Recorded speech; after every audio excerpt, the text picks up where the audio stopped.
वक्फ board पर आज supreme court में सुनवाई हुई। मेरे साथ बात करने के लिए हिंदू पक्ष की वकील रीना जी है। मैम, क्या रहा आज की सुनवाई? काफ़ी बहुत लंबी चली, सीजीआई ने भी बहुत ज़्यादा इंटरवीन किया कई चीज़ों पर। पहली बात तो कि सुनवाई के बाद आपका क्या कहना है? देखिए, जो मुस्लिम पक्ष की तरफ से ये पुरजोर कोशिश रही कि आज इंटरिम स्टे लगे और चीफ जस्टिस ने बड़े क्लियर शब्दों में मुस्लिम पक्ष को कहा कि आप ऐसे स्ट्रॉन्ग तथ्य रखिए कि जिससे हम कन्विंस हो सकें कि हम इसे स्टे करें। अच्छा। और हालांकि सीजीआई ने कहा कि तर्क अच्छे रखिए। जी बिल्कुल, और कई बार कहा, और हालांकि वो मुद्दों को रखने में नाकाम रहे, क्योंकि देखिए ऐसा कोई मुद्दा है ही नहीं, और ये जो एक्ट आया है ये देश की सुरक्षा, अखंडता और संप्रभुता से जुड़ा हुआ है।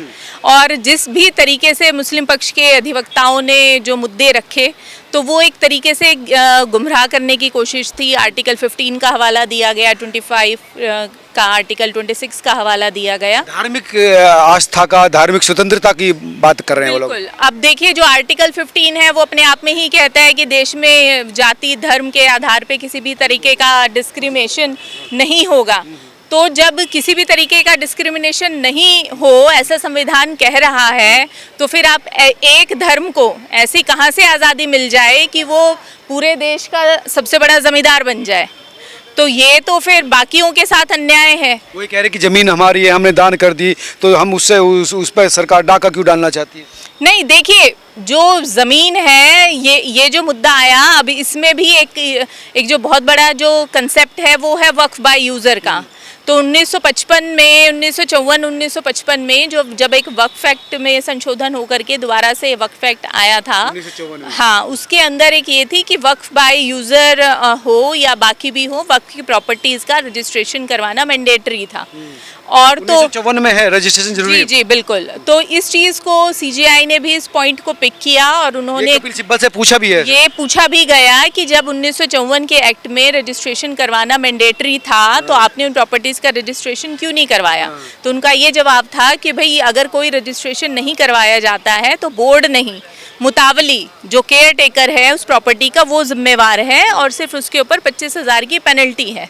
तो इस तरीके से फिर उसके बाद ये पूछा गया कि भाई आप ये बताइए कि कौन का मतलब क्या होगा अगर कानून को लागू बोर्ड नहीं कर रहा है? बिल्कुल। और जो वक्फ एक्ट है, जो वक्फ की प्रॉपर्टी है और वक्फ बाय यूज़र है, तो उसका क्रिएटर कौन है?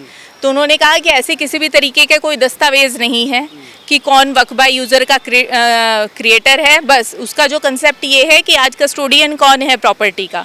तो अगर आज कोई भी प्रॉपर्टी पे का कब्जा है, तो और उसके पास कोई कागज नहीं है, तो सीजीआई ने इस चीज़ को पॉइंट किया कि आप ये कैसे बताएंगे कि एग्जैक्ट कस्टोडियन कौन है? कि आपने ज़मीन पे अधिग्रहण किया, आप किसी की ज़मीन पे कब्जा करके बैठ गए, और 5 दिन के बाद आपने किसी और को हैंड ओवर कर दिया, और फिर आप 60 साल के बाद पूछेंगे कि हमारे पास कागज नहीं है, हम बैठे हुए हैं, ये कानून की दलील है। तो वो हर रूप से नाकाम रहे इस चीज़ को जस्टिफाई करने में। और हमें पूरी उम्मीद है कि कल जब ये हियरिंग कंटिन्यू होगी और हिंदू पक्ष को अपनी बात रखने का मौका मिलेगा, तो पिछले जो भी 3 बिंदुओं पे अंतरिम रोक लगी हुई है, तो वो भी हटा दी जाएगी, और इस पे ना किसी तरह का नोटिस इशू होगा, ना स्टे लगेगा।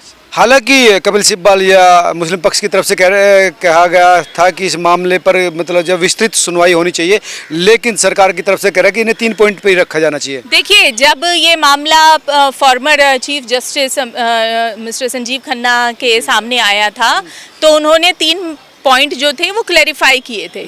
जिन 3 पॉइंट के ऊपर हिंदू पक्ष ने अपने सबमिशंस दिए थे, तो आज जब हियरिंग स्टार्ट हुई तो मुस्लिम पक्ष ने उन 3 मुद्दों को मानने से मना कर दिया, और उन्होंने ये कहा कि भाई नहीं, ये तो हिंदू पक्षों ने बनाया हुआ है, हालांकि वो चीज़ें ऑन रिकॉर्ड थी। अच्छा। तो उस चीज़ को लेकर के भी काफ़ी बहस हुई, और फिर कोर्ट ने कहा कि भाई ठीक है, हम विस्तृत रूप से सुनेंगे, और जो मुद्दे हैं उन्हें मुस्लिम पक्ष ने बताया, जैसे 3C, 3R, 3E, और जो आर्टिकल्स हैं 15, 25 और 26, और तो यही सब कल कंटिन्यू रहेगा। कल हिंदू पक्ष अपना पक्ष, रजिस्ट्रेशन को लेकर भी कई चीज़ें हैं। सीजीआई ने खुद इंटरवेन किया कि रजिस्ट्रेशन होना चाहिए, सीजीआई का रुख था कि रजिस्ट्रेशन। देखिए, सीजीआई ने ये पूछा था कि 1954 से आपने प्रॉपर्टीज़ का रजिस्ट्रेशन क्यों नहीं कराया। फिर उसके बाद जो एंशिएंट मॉन्यूमेंट एक्ट है, उसको भी जोड़ने का प्रयास किया गया। हालांकि उस जो एंशिएंट मॉन्यूमेंट एक्ट का जो है वो ओवरराइडिंग है, वो सभी जो भी स्टेट का या सेंटर का एक्ट है उसके ऊपर ओवरराइडिंग है। और जो एएसआई जो भी प्रॉपर्टीज़ को प्रोटेक्ट करता है वो एंशिएंट मॉन्यूमेंट एक्ट के अंतर्गत करता है और वो एक तरीके से इस्टेब्लिश्ड है कि उसका ओवरराइडिंग इफेक्ट है। तो उस चीज़ को लेकर के भी मुस्लिम पक्ष ने वक्फ एक्ट को एंशिएंट मॉन्यूमेंट एक्ट से जोड़ करके तथ्यों को रखा और मुझे नहीं लगता कि उन्हें उसमें कामयाबी मिली। बाबरी मस्जिद का भी जिक्र किया कपिल सिब्बल ने। बाबरी मस्जिद का जिक्र इसलिए किया वक्फ बाय यूज़र को लेकर के, पर बाबरी मस्जिद और राम मंदिर वाले में जो फाइनल जजमेंट आया वो हम सभी को ये सामने है।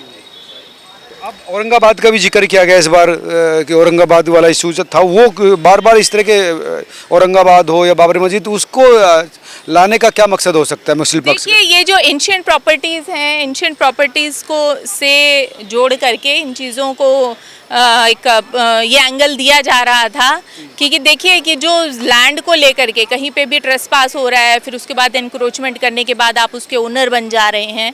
तो आज मुस्लिम पक्ष का जो फोकस था वो एंशिएंट प्रॉपर्टीज़ को लेकर के था। हालांकि जामा मस्जिद का भी जिक्र किया गया, बाकी सभी मुद्दों का भी प्रॉपर्टीज़ है उनका जिक्र किया गया, लिस्ट दी गई। जो एएसआई के प्रोटेक्टेड मॉस्क हैं उनकी लिस्ट दी गई सभी पार्टीज़ को और जो उनका यही पूरा भरकस प्रयास था कि भाई किसी भी तरीके से आज पूर्णतः रोक लगा दी जाए। कल आपका तर्क रखा जाएगा, आपका पक्ष रखा जाएगा, तो क्या उम्मीद है कल ये जो है स्टे लगेगा या फिर आपकी बात मानी जाएगी? देखिए हमारी बात मानने का तो ये है, हमारी बात यही है कि भाई जो सरकार ने एक जनप्रतिनिधि सरकार ने एक जो बिल पास किया है दोनों पार्लियामेंट से अप्रूव होने के बाद और कई महीनों तक जेपीसी की बैठक हुई जैसे और रिप्रेजेंटेशंस देश भर से माना गया, तो एक तरीके से ये जन भावना का मुद्दा है। तो हम जो हिंदू पक्ष से जो सरकार के सॉलिसिटर जनरल हैं उनके द्वारा ये बात रखी जाएगी और जेपीसी में कितनी रिप्रेजेंटेशंस आई, कितने लाख रिप्रेजेंटेशंस आई, कहाँ पे सर्वे हुआ, वो बिंदु पहले ही न्यायालय के समक्ष रख दिए गए हैं और हमें पूरी उम्मीद है कि कोई नोटिस इशू नहीं होगा और ये पार्लियामेंट का एक्ट है और इस पर किसी प्रकार का सीजीआई ने कहा भी है कि किसी भी संवैधानिक जो संस्था द्वारा यानी संसद द्वारा पास कोई भी चीज़ है उसको संवैधानिक ऐसे ही नहीं घोषित कर सकते। बिल्कुल, देखिए ये जनप्रतिनिधियों ने इसको पारित किया है और वो जेपीसी के इसमें रहा, जेपीसी में चर्चा हुई, रिप्रेजेंटेशंस आई, तो बिल्कुल ये हमें उम्मीद है कि और ये कानून जो अगर सरकार ने बनाया है तो यहाँ पे देश की सुरक्षा को कि देश की ज़मीन को लेकर के है। देखिए कोई भी जो अगर हम ये देखें कि जो सबसे बड़ी एसेट है देश की वो उसकी ज़मीन होती है, किसी भी देश का के टुकड़े होते हैं, कहीं पे एनक्रोचमेंट होता है, कोई भी लड़ाइयाँ लड़ी गई इतिहास में और अभी तक वो ज़मीन के लिए ही लड़ी जाती है, तो ये देश की संप्रभुता के लिए बहुत ज़रूरी है और हमें पूरा विश्वास है। सीजीआई का रुख, कोर्ट का रुख कैसे देखते हैं आप अपना? देखिए मेरा पर्सनल इसमें यही है कि जो भी अनरजिस्टर्ड प्रॉपर्टीज़ हैं, अनरजिस्टर्ड प्रॉपर्टीज़ पे किसी भी तरीके का रिलीफ नहीं मिलेगा। 1954 के बाद ये एक मेरा पर्सनल ओपिनियन है कि 1954 के बाद जितनी भी वक्फ की प्रॉपर्टीज़ को रजिस्टर करवाया हुआ है और कलेक्टर को ये राइट दिया जाएगा कि वो डॉक्यूमेंट की जांच करे, क्योंकि हम इसको अगर एक साधारण रूप से भी देखें तो किसी भी ज़िले में जो डीएम होता है, कलेक्टर होता है, उसको अपने गांव, तहसील, शहर की जो भी प्रॉपर्टीज़ हैं उसके डॉक्यूमेंट को चेक करने का पूरा अधिकार है, तो उसी रूप से ये चीज़ें आएंगी। और अगर कोई हालांकि मुस्लिम पक्ष का कहना कि हमारे पर्सनल मामले में हिंदू मतलब दूसरे धर्म वाले को देखिए ये देश का मामला है, वो ये किसी एक जाति धर्म का नहीं है। अगर कोई हिंदू सनातन धर्म का बोर्ड कहीं पे ज़मीन का अधिग्रहण करता है तो कलेक्टर को पूरा हक रहता है वो देखने का। उसी तरीके धन्यवाद रीना जी। ये थी हिंदू पक्ष की वकील रीना जी ने का कहना था कि कल हमारी जब बहस होगी तो हम तमाम चीज़ें रखेंगे, लेकिन जिस तरह सीजीआई ने तमाम सवाल कपिल सिब्बल और मुस्लिम पक्ष से पूछा तो उसे देखते हुए लगता है कि इस पर स्टे नहीं होगा। आप तमाम लोग क्या सोचते हैं जरूर बताएं। नमस्कार।